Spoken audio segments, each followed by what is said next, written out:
Coronavirus vaccines are already being distributed around the country and given to Americans, but there's growing concerns that getting the vaccine to everyone may not be a smooth process. As Maya Rodriguez tells us, some may say a more national approach may be needed.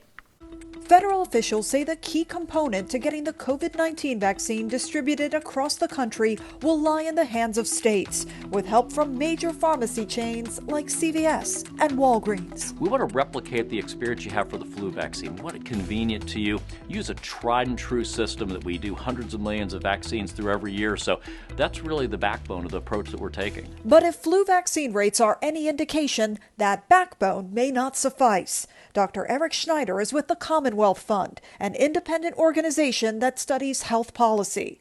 They recently delved into previous vaccination rates to see how it might unfold for COVID-19. Our healthcare system does well at developing new technologies like these vaccines. We don't do as well at making sure those technologies are distributed to the people who need them most. And we're seeing that in the prior vaccination experience. What did they find?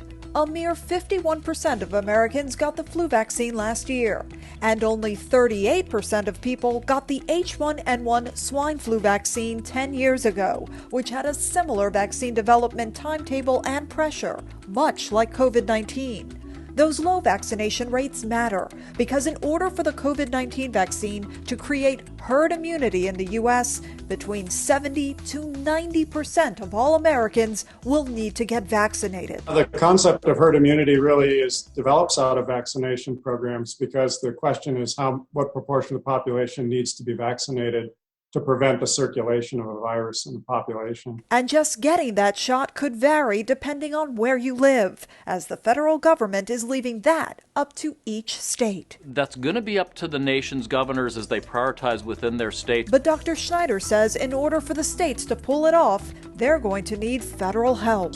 Congress is considering a federal rescue package. That funding is really necessary to get states the support they need to vaccinate large numbers of people. Large numbers of people now waiting for a rescue of their own from a virus that's changed everything.